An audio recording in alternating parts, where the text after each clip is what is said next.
Well, good morning. I want to thank the Cleveland Clinic. I want to thank Dr. Barsoom for hosting us.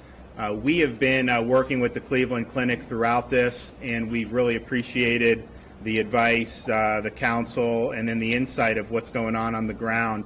So I've been able to talk with Dr. Barsoom throughout this, and I think they're doing a really, really good job. I want to give them in a minute a chance to talk about some of the things that they're doing. If you look at how patients who've come through here have fared compared to other places, I think that they have a really good record in terms of patients being discharged and patients recovering at higher rates than what you see elsewhere. And I think that that's because they're doing so much good stuff. An update on our situation here in Florida. We are now have tested 320,000 people in the state of Florida. As many of you know, there was not very much testing going on anywhere in the country just 2 months ago. So we've been able to ramp up a lot. Cleveland Clinic's doing a great job with different things. We, of course, the state and the National Guard have supported sites such as the one in Broward County that's been very, very successful. If you look, the last 2 days we've reported close to 37,000 test results.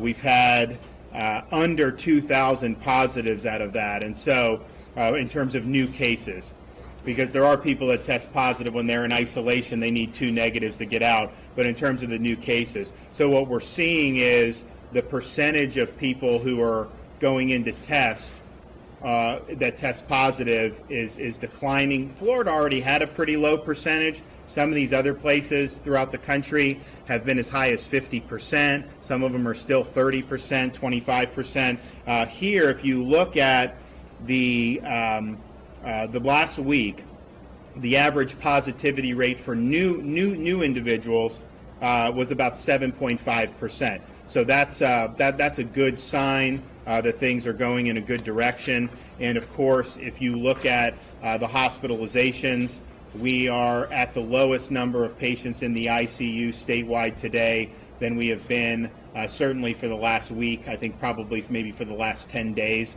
And so you're not seeing people going into the ICU or into the hospitals at the same rate that you had maybe 3 weeks ago. So in terms of flattening the curve, making sure you have enough hospital resources, that's all very, very important. One of the things we've also done, so we have the drive-through testing sites like the one we have in Broward County.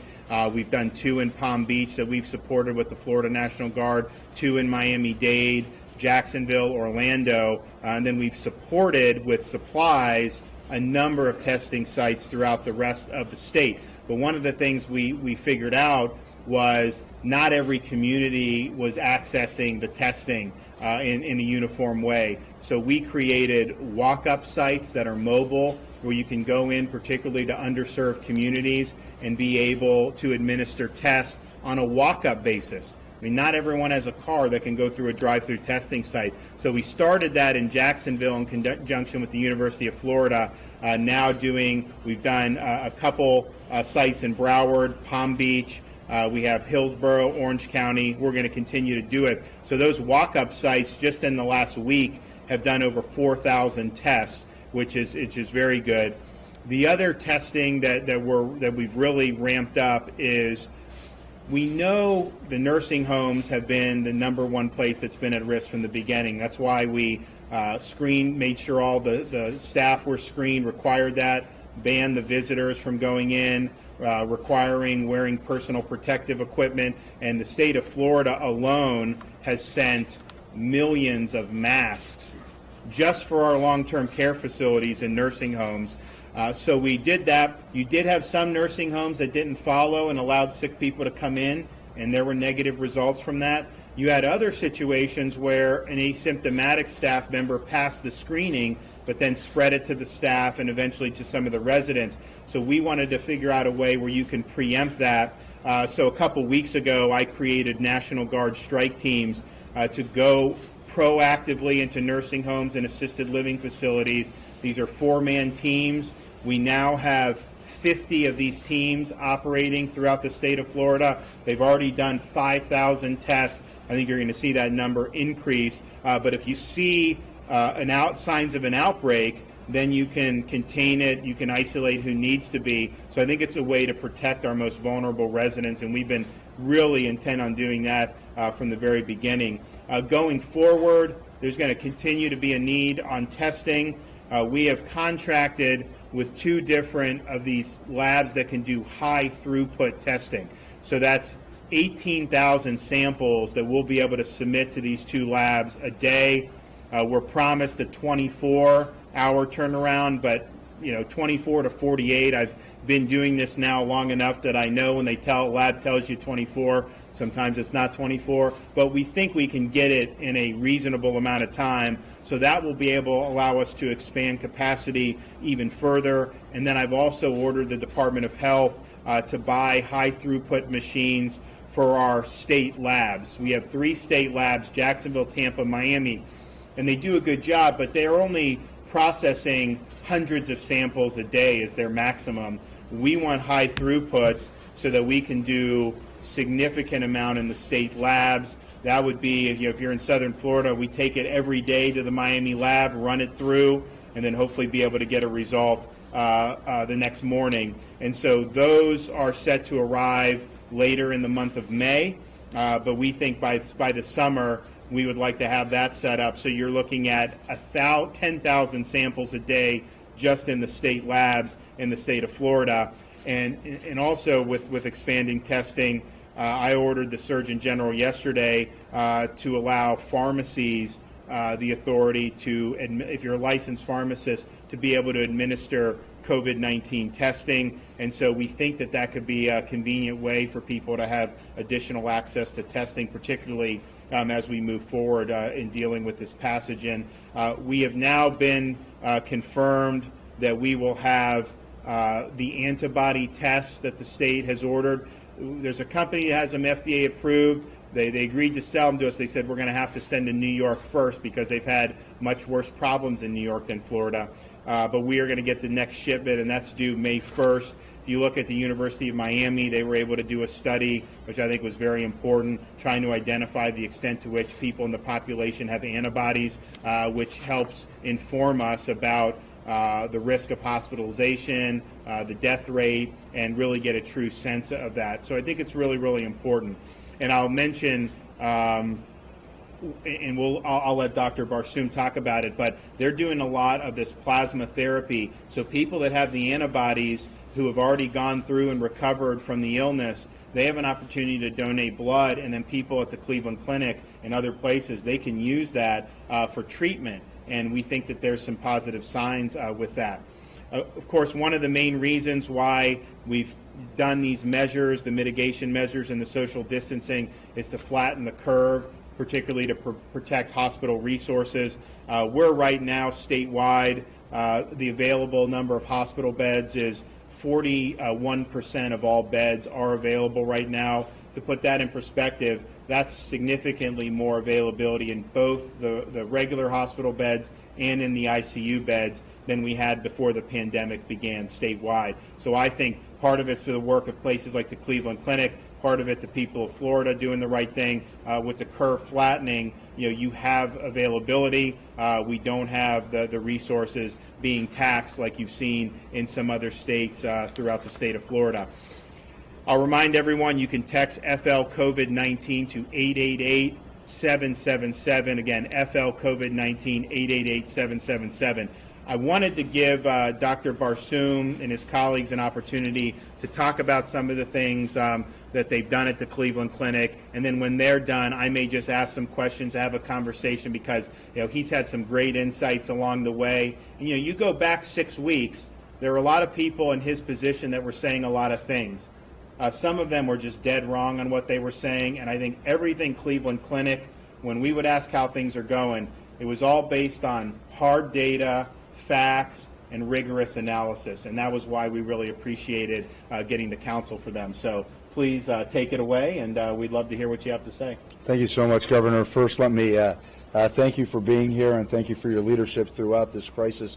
I also want to thank Secretary Mayhew from the Department of Health from ACA. I have to say that the work that she's done in helping create a sense of collaboration around all of the hospitals in the state of Florida has been absolutely incredible. In fact, we have daily phone calls with our colleagues throughout Southeast Florida to ensure that we're all aligned in being able to react in case of anything unforeseen or any emergencies. And again, a lot of the credit to that really goes to Secretary Mayhew and to the governor for really creating that culture for all of us. I think that's incredibly important. The second thing that I would say is we are absolutely honored to be able to play the role that we have played here in the state of Florida. It has been an incredible opportunity to see the healthcare system as a whole throughout the state to step up to take care of over 20 million people that live in the state of Florida, and that's truly an honor for all of us. There is no greater honor than when another human being trusts you with their lives or the lives of their family members. We've been able to do some really cutting-edge things here. You heard from the governor a little bit about plasma therapy, and I'm going to, in a few minutes, ask my colleague, Dr. McWilliams, who's the head of our infectious disease department, talk about that. We've also been using the artificial lung, or the ECMO machine, ECMO machine. Those are for patients that are failing ventilators and need another level of care. We've had 3 patients that have been treated with ECMO. 2 have already been taken off of ECMO and have succeeded. We continue to have 1 patient who's still being treated with ECMO, and we have a good hopes in terms of how that will turn out for that patient. So again, that's a truly cutting-edge treatment. Much of what we're doing is based on starting clinical trials to determine the very best way to treat our patients. As you know, we've never treated COVID-19 until now. We're learning things every single day. So every day as we learn more, we're applying that into our clinical practices, and we're spreading the word. So we have 66,000 caregivers around the world that are laser focused right now on ensuring that everything we learn can be used for the betterment of humanity. And I think that's a great message to put out. I also think that you're seeing that from not only the Cleveland Clinic, but other great healthcare systems throughout the state of Florida, again, working together to try to make sure that our patients get the very best care.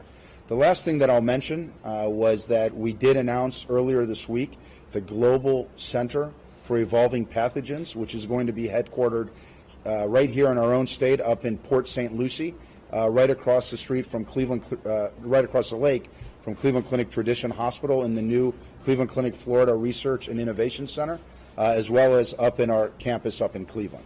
So we will have investigators from around the country that are coming together now, both here in Florida and up in Ohio, to lead research on not only vaccine development, but treatments around immuno-oncology, using your own antibodies to treat cancers, and really having a better sense of how we can take better and better care of our patients. So with that, I'm going to ask Carla McWilliams to weigh in a bit on the work that's been being done in terms of cutting-edge care for our patients here in Florida. Thank you, Dr. Forrester, and once again, thank you, Governor DeSantis, for coming down to see us today. It's really an opportunity, lovely opportunity to have you here and for us to speak about some of the things that we've been doing. I have been on the front lines, of course, taking care of many of the patients who have come forward with COVID. I've had the privilege to be a part of the team where we are offering artificial lung therapy. As Dr. Forrester mentioned, we successfully came to patient fraud and used one patient who was on the artificial lung bypass. For treatment, we have convalescent plasma therapy we are providing to patients. We're also working on several clinical trials in collaboration with our colleagues in Ohio. Some of those clinical trials are directed towards outpatients or otherwise relevant at home, and some of those clinical trials are targeted towards our inpatient population. Several of them were going to be IRB approved yesterday on our main campus in Cleveland, and we expect to have those trials up and running next week. Thank you very much, Carla. And then to my left here is Dr. Greg Rosenkrantz. Dr. Rosenkrantz is the president of Cleveland Clinic Indian River Hospital. He came to us after serving as both the dean of the medical school at University of West Virginia, as well as the chair of medicine at the Cleveland Clinic up in Cleveland. Greg, if you can touch on the work that we've been doing in the community throughout the Treasure Coast as well. Okay. Thank you, Will, and again, thank you, Governor DeSantis, for being here and your leadership during this time. A couple things. It is an honor and a privilege for us to care for our communities, to care for our fellow human beings, to care for the state of Florida, and we'd never forget that. It is a privilege. A couple things. The community is part of our core 4 pillars in the best of times, and it's an especially important part now, never more so. And so what are we doing to protect and to serve our communities, not just in the hospital, but beyond the walls of the hospital, in all of our communities? So first and foremost is communication, and it's close communication, daily communication with our local government leaders, with our local health departments, and with our local long-term care facilities to, in fact, protect our most vulnerable and those that are have the potential to have the worst outcomes with COVID. We also have partnered with our first responders across the Treasure Coast to provide care and treatment and comfort to them as necessary. The other partnerships, again, local health departments, etc.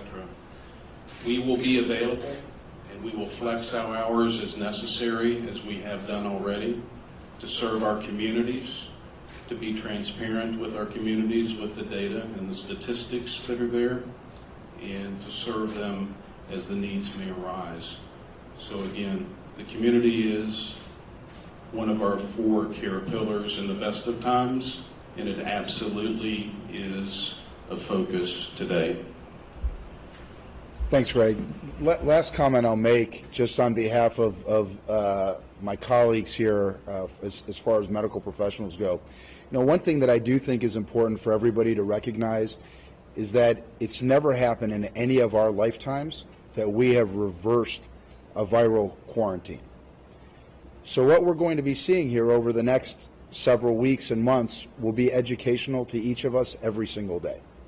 I think that there's a lot of excitement about seeing what happens as we move forward, as we start slowly seeing changes with the requirements that we've had put in place. But please recognize that we will learn every day, and we may have to step back from some of those decisions as a society. And also understand that you have to recognize where you sit in terms of your own personal risk. I have my own parents who are 75 and 84 years old, and I've told them that regardless of what happens in the coming weeks, I expect that they will still remain indoors. And when they're outside, they will always have a mask on, they'll wear gloves. As a society, some of the principles that we've learned around social distancing, frequent hand washing, for example, wearing masks when we're out in public, preserving some sense of personal space, these are things that we have to stick with.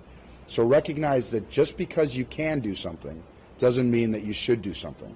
And probably most importantly is if you have any symptoms at all, a cough, GI problems, a sore throat, a fever, it is your social responsibility to your fellow human beings to stay home and to get tested.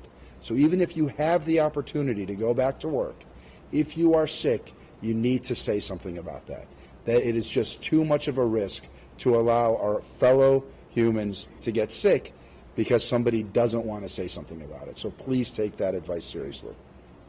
Well, great. Can you say a minute, because I was talking with Dr. Barsoom a week or two ago, and I was asking him about, because they're learning things every day, how are you guys treating the folks who may need to be on a ventilator? There was a lot of literature coming out of New York City that once they get on a ventilator, it was like 88% were dying on the ventilator. And so how are you guys handling that? And I think the results here have been better. So could you talk about the experience you've had? Sure, happy to. And I'll ask Carla as well to weigh in on this. So a couple of the things that we've learned early on from our colleagues around the world, candidly, is that for patients that look like they're going to require intubation, early intubation is likely better than late intubation. That's number one. The second is using lower tidal volumes also seems to do better for the lungs, and prone positioning. So it's not uncommon that somebody would be intubated but actually turned over on their stomach. It actually is easier to ventilate the lungs. There are also some medications that we've used to assist with that, and in patients that don't continue to improve, that's where the ECMO machine or the artificial lung has come in handy for us. Carla, do you want to comment some more on that? Absolutely, I echo everything Dr. Morrison has said. One of the things that's important in our respiratory support for patients is early probing, so the lungs are able to ventilate better. So even for patients who are not yet on a ventilator, but are still requiring high oxygen amounts, we actually ask them to lay down on their stomach and to breathe that way to help improve aeration of lungs. And in terms of even the plasma therapy, there's been reports in other respiratory viruses that the plasma therapy may be very helpful for patients. It's probably much more helpful to give it early rather than wait. So in other words, give it to someone before they need to be on a ventilator and you know that they are quite ill. And that's one of the strategies that we have employed here. Our success is anecdotal and more clinical trials and more clinical data will come out, but so far it seems to be a strategy for us. And then what's I think you gave me a number of ventilators, the fatality rate compared to New York. What was your rate? So right now across the Cleveland Clinic system right now, we have at least a 60% survivorship for patients that have gone on ventilators across our system.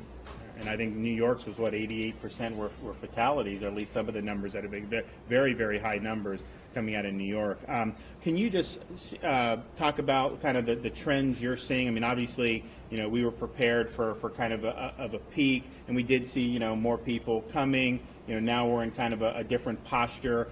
So do you think, at least locally, that you guys have peaked here? Yeah, so if you look at our numbers, at one point we had about 42 COVID-19 positive patients in our hospital. Of those that end up in the hospital, about 50% were going to the intensive care unit. And of that 50% going to the intensive care unit, about 2/3 of them were eventually requiring ventilation. Today we have about 20 patients in the hospital.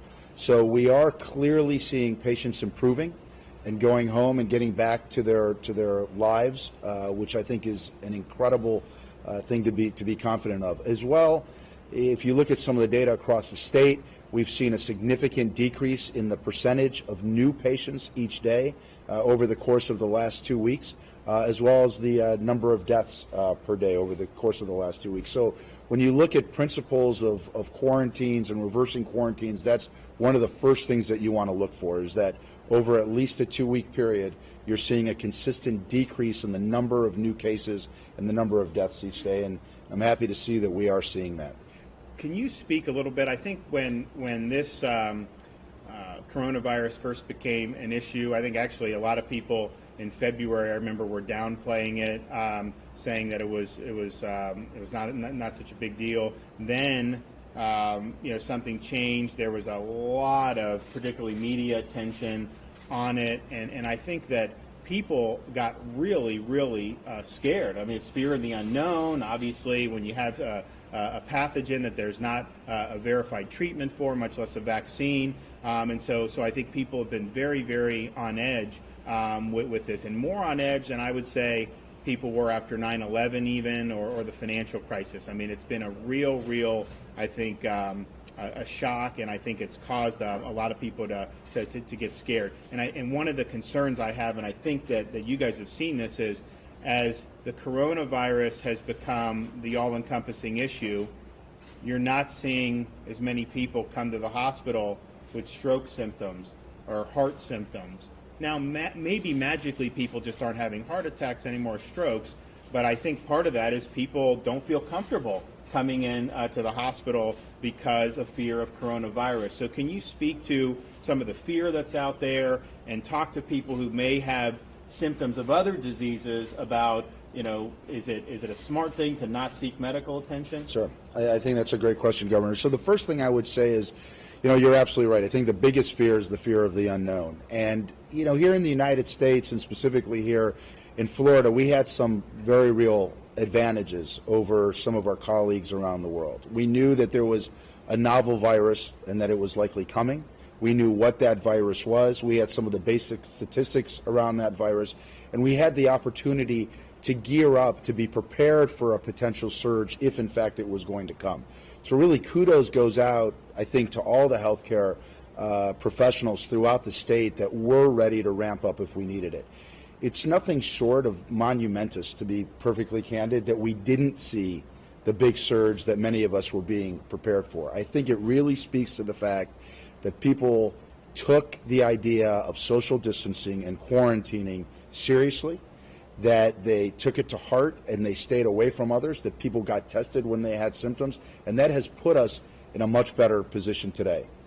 Unfortunately, it's also put many folks in the position where they feel that going to a hospital when they're not feeling well may not be in their best interest.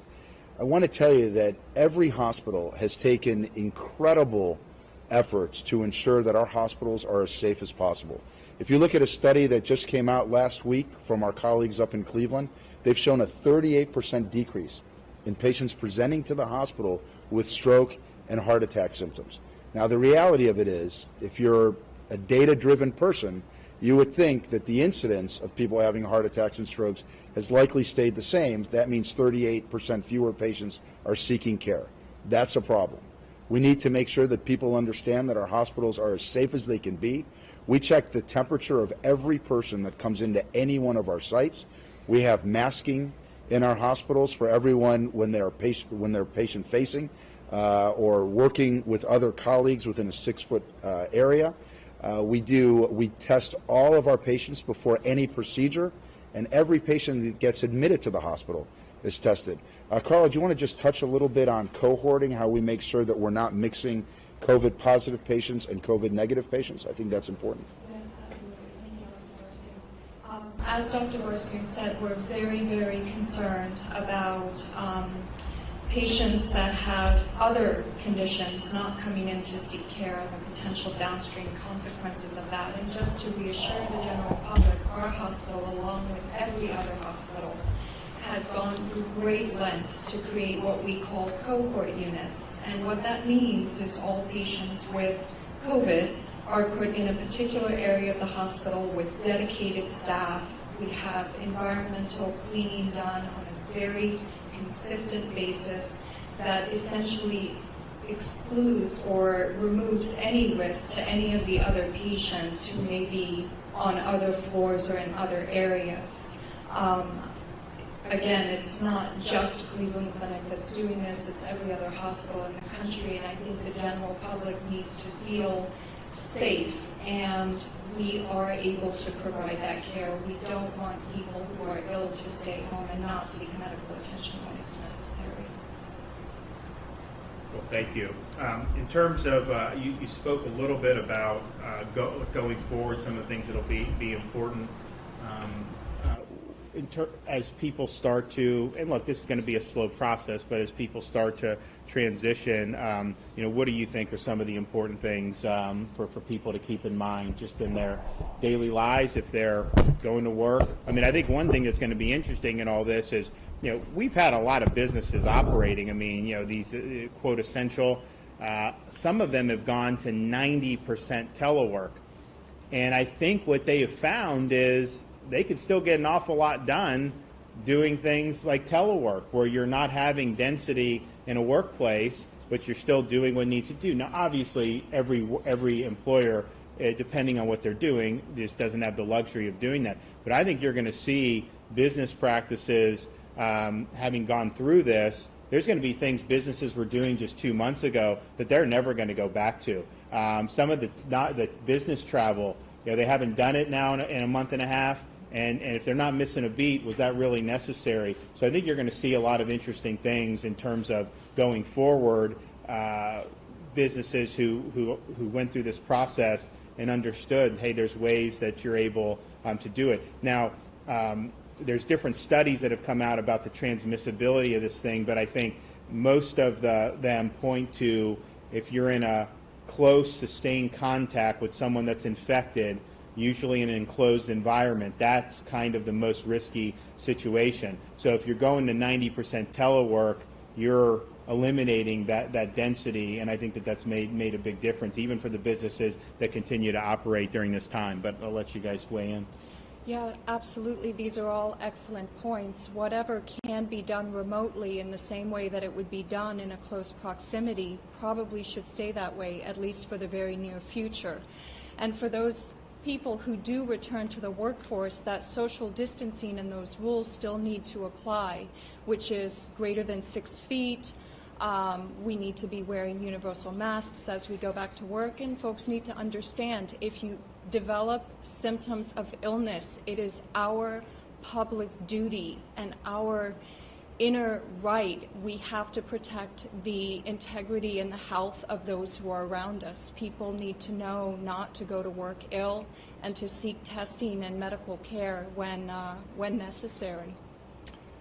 Going forward, one of the things that was pretty clear before we really started to see the virus hit the United States was looking at countries like South Korea, and obviously China. You really can't trust their numbers coming out of there, but South Korea is a democracy, and what they were putting out I thought was credible. And if you looked at their numbers in late February, I mean, it was pretty clear that the overwhelming number of fatalities were people. Not even just 65 and up, sometimes it was the 70, 75 and up cohort. And so that told us we really needed to do things early for nursing homes, assisted living facilities, but also message to people 65 and up and people that have significant underlying conditions.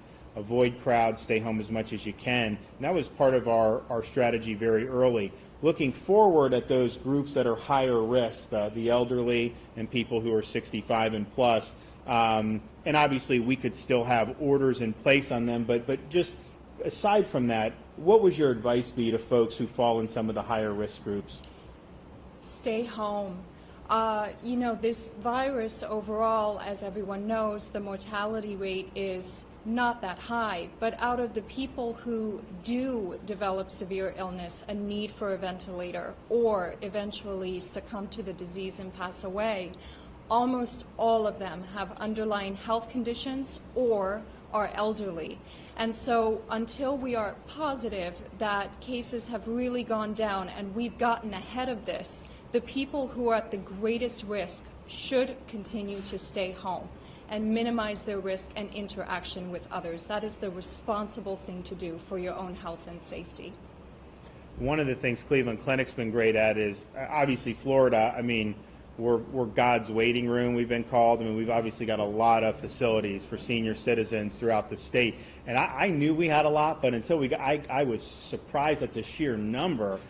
So we have a lot of this, and we focused on, we put a lot of things in place. But what happens is, if there's an issue at one in a community, you have like Cleveland Clinic, they're on site. They will send people out there. And so it's not just the state. We have healthcare providers doing it, and I think many of them are starting to do it. But Cleveland Clinic has been great really from day one, because it's in their interest to try to reduce an outbreak in a nursing home. I mean, you don't want to have 50 patients coming in here if you can stop it at the front end. So they've been very proactive about that, and I think that that's made a difference. And as we go forward and look at, okay, what's the next phase in terms of doing things like the quote elective procedures, the reason why we stopped the elective procedures was wanted to make sure there was enough hospital beds in case of a surge of COVID patients. Obviously, we've had a lot of capacity throughout this whole thing. Also enough personal protective equipment.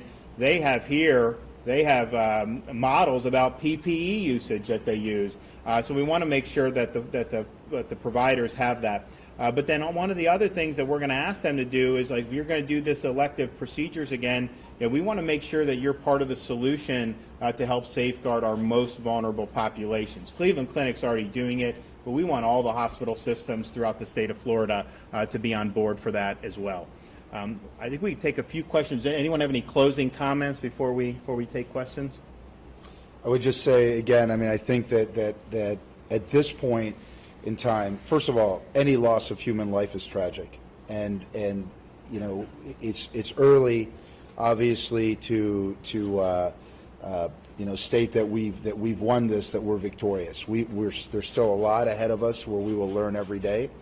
And obviously we have lost loved ones, we've lost friends, and that is absolutely tragic. That being said, there's a tremendous amount of hope for us moving forward, in that we've learned a lot about this disease. We've learned a lot about transmissibility, and we've also learned that there are mechanisms that we can put in place that slow the spread and potentially halt the spread.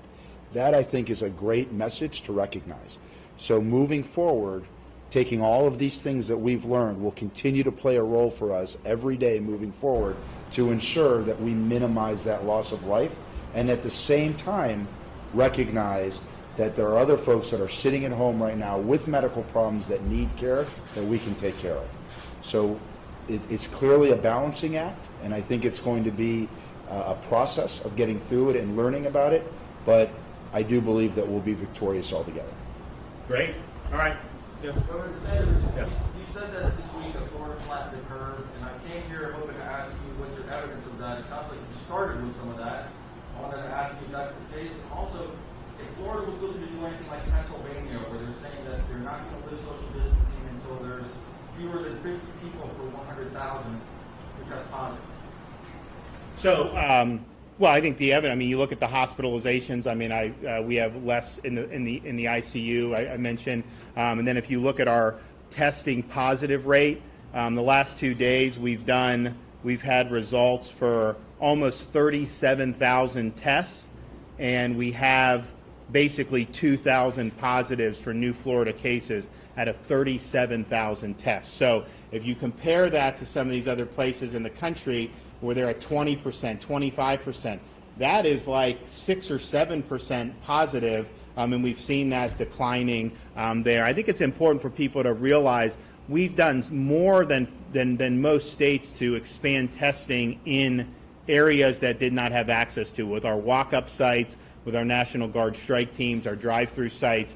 And so when you test more, you're going to find more cases, but it's at the rate that you're finding, and if that rate is declining, then you're doing a good job. And flattening the curve, there were papers in Florida a month ago saying that by this week, Florida would have 465,000 people hospitalized for COVID-19.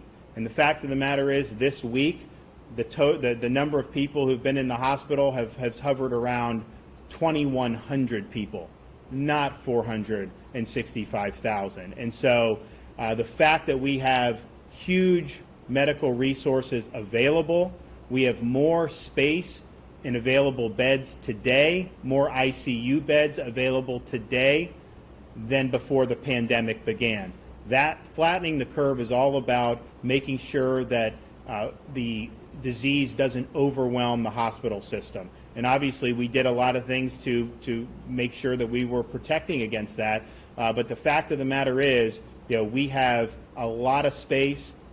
No one thought that we would have this much space. The predictions, just understand, when you say 465,000 people would be hospitalized in the state of Florida, we only have 70,000 beds in the state of Florida statewide. So even if we built some more things, 1,000 beds here, if you have that many people, you're talking about hundreds of thousands of people who would not even be able to be hospitalized. And so when people are saying, we're saying that, they're effectively saying we were going to have hundreds of thousands of people die.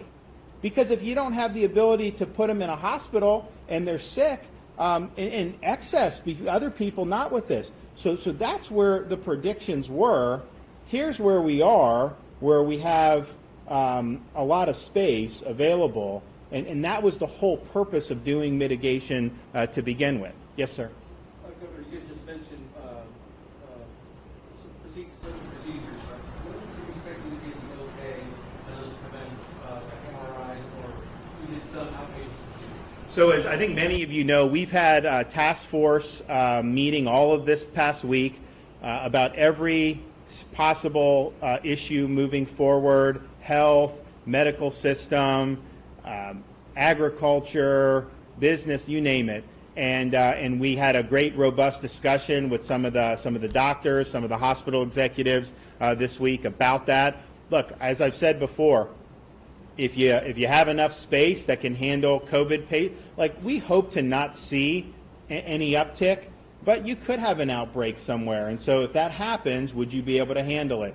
Do you have enough PPE to handle it? Are you going to be proactive like Cleveland Clinic and work with the nursing homes? If you're doing that, and we feel good about that, then we can turn this on. Now, my order, I think, goes to May 8th. So we're going to be looking this weekend about how we're going to do that. But I think certainly we're going to need to do that. Elective procedures, I think when people hear that, they think it's like, oh, I'm going to get like some type of cosmetic surgery or something. These elective procedures really do affect patients' health. You're talking about screenings. You're talking about things that are really important. And I understand why this was done, because we didn't know what was coming down the pike. But the fact that we have availability and can accommodate it, I think we do need to move in that direction. So we'll be announcing, I think, pretty shortly. But I do want to review all the task force findings. I obviously want to consult with different people, but I think that's going to have to be done. Governor, so I have a question about the antibody test, and it's a medical question, so the doctor maybe could jump in too.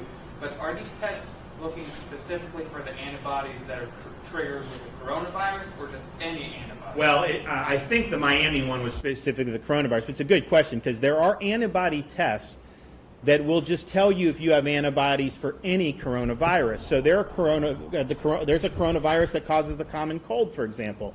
That does not give us much predictive ability or data that's useful if you're getting what's effectively a false positive. So the FDA-approved test that the state of Florida has ordered will rule out the other coronaviruses and will only let you know if you have the antibody for the current COVID-19, the current coronavirus that causes COVID-19.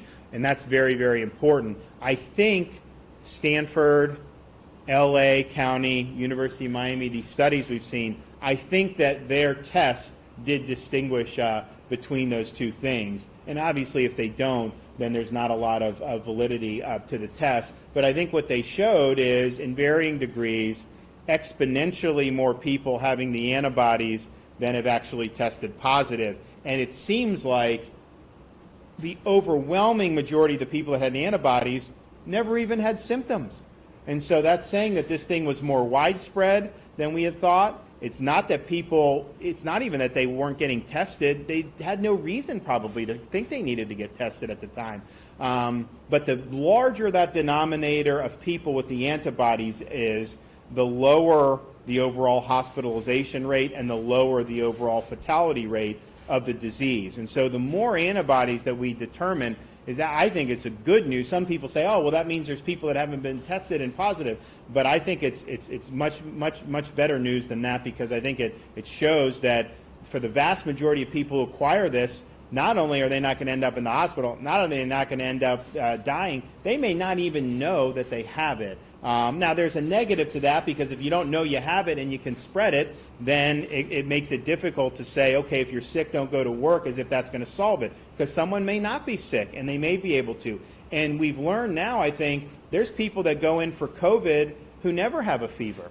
And so I did a fever check coming in. It's a good thing to do, but that's certainly not foolproof to do it. So there's a lot of good things that go into it. I know, what are you guys doing with antibody testing, and did you want to weigh in on the efficacy of that test? Sure. Right now, we're not offering antibody testing. One of the things that's very important that you pointed out is many of the antibody tests that are available do not distinguish between COVID-19 versus the other 4 coronaviruses that cause the common cold.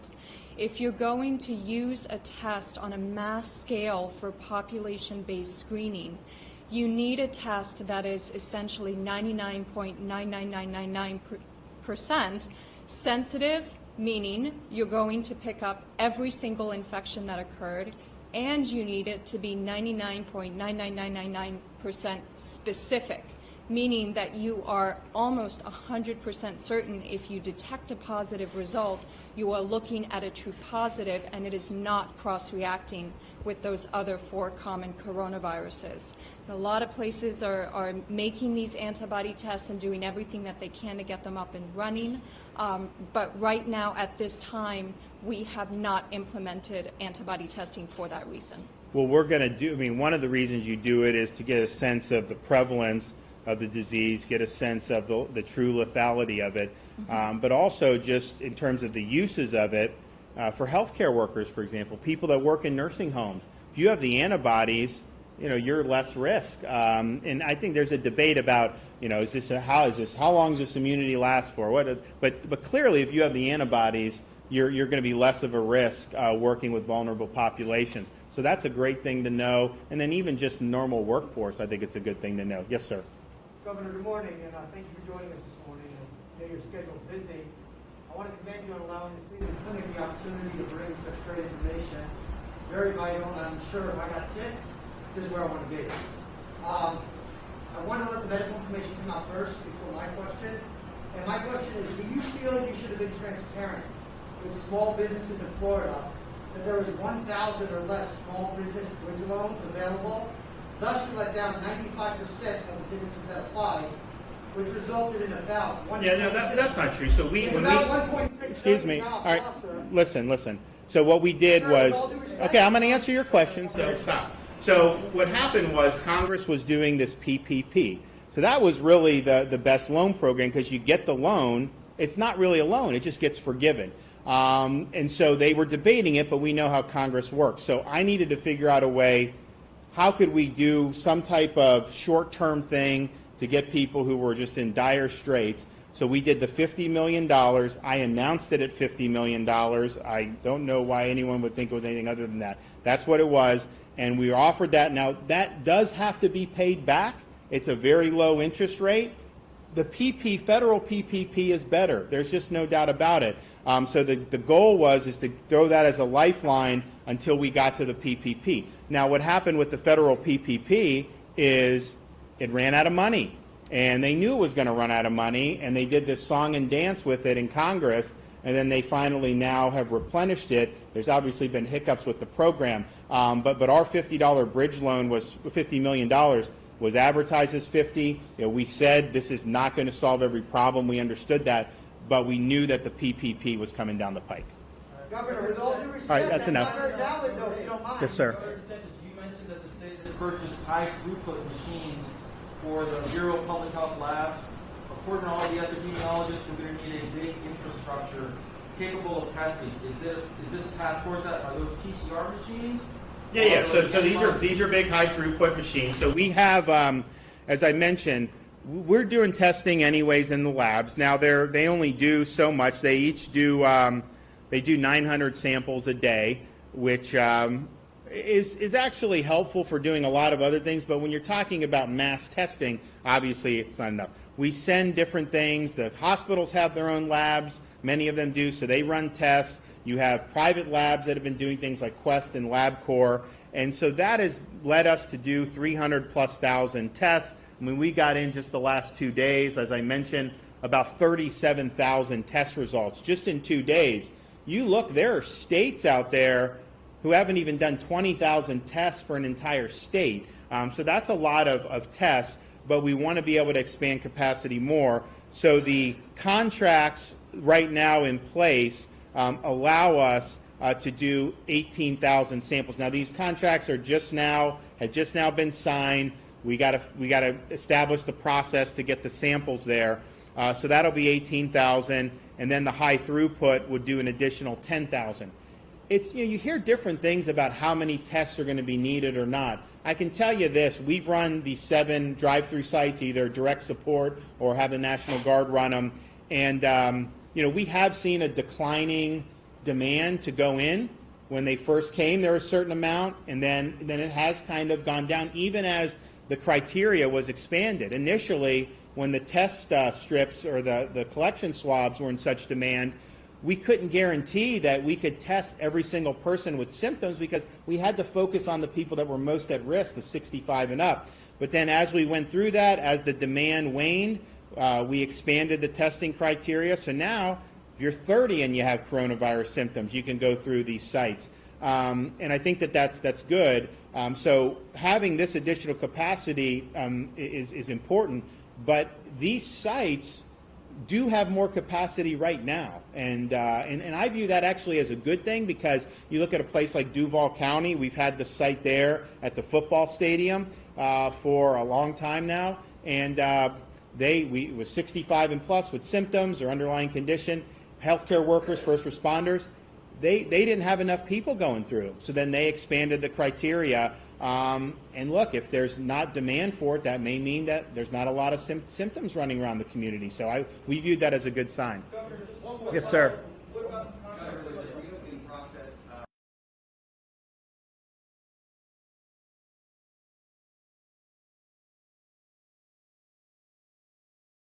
And you can see a scenario where, you know, the northern part might be up and running and how many weeks behind are we down here in South Florida? Well, we've worked with Southeast Florida differently from the beginning. I mean, we recognize the outbreak was different. You can see the number of cases linked to travel from New York City, for example. This is where people from New York City go, this part of Florida. So that was obviously an issue from the beginning. There were different things done in South Florida earlier that were not appropriate in other parts of the state at the time.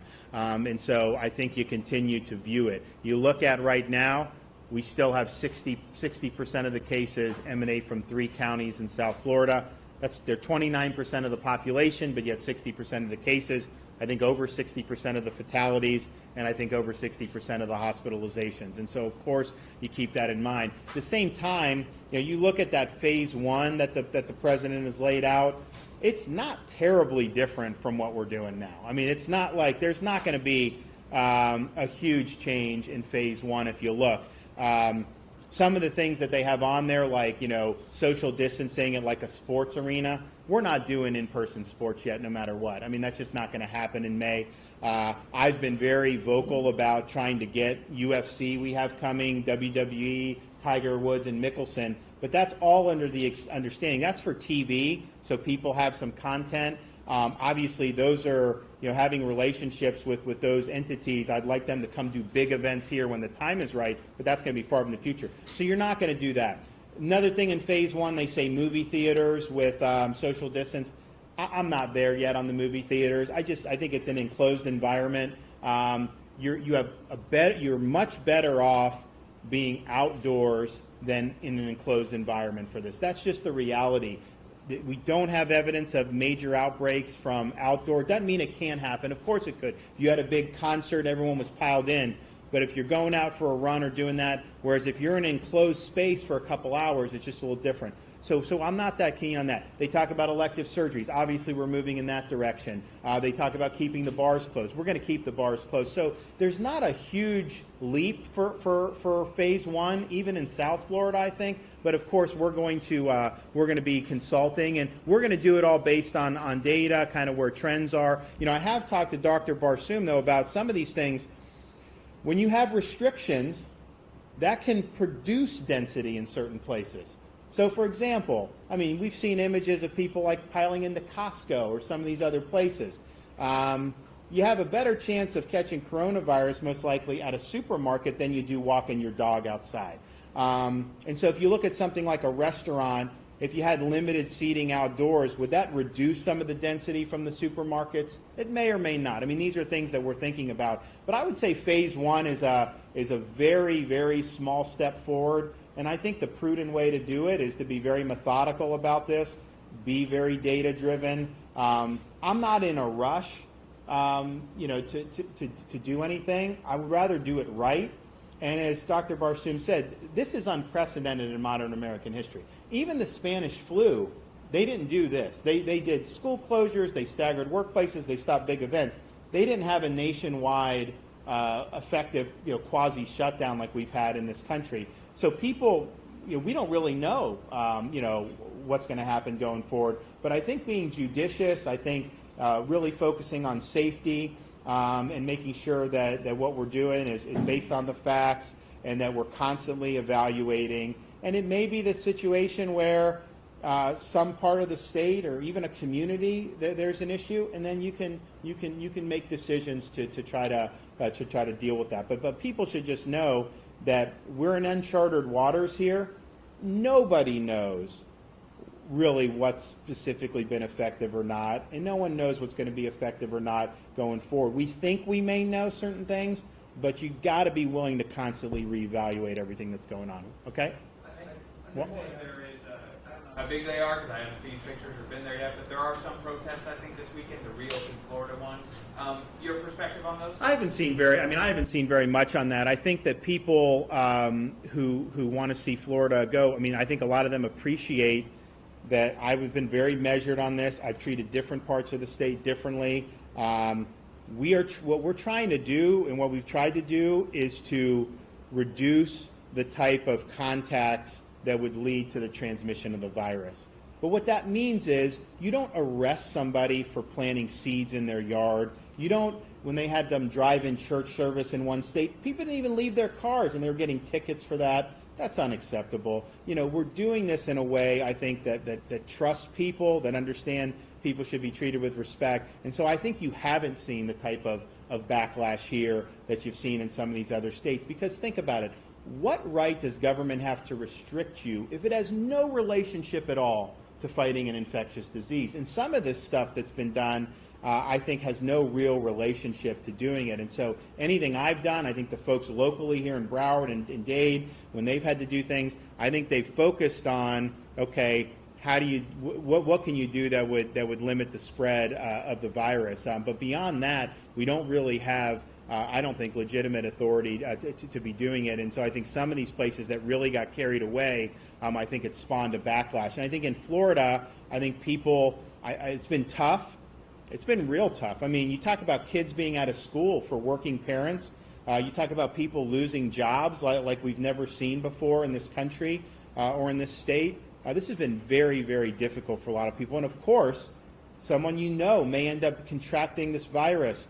Most people have recovered, most people have been fine, but people have ended up in hospital. They've had brutal illnesses, even if they end up recovering. Obviously, we've had people pass away, not at near the rate than some of these other states or what the rate was predicted for Florida, but it's tough, and it's very tough to deal with all this stuff. So I think all those things considered, I think the people of Florida have done a great job. I don't think that you're going to see the type of the type of complaints that you've seen in those other states, because I think we've approached it the right way. I want to thank the Cleveland Clinic again for their leadership, for saving lives, because they have definitely saved lives here in the state of Florida with their excellent medical staff. It's a very well-run facility. They thought very deeply about this virus from the beginning. They relied on really hard data and facts, and I just commend them for their efforts. It's been an honor to be able to work with you guys, so thank you. Thank you very much. All right.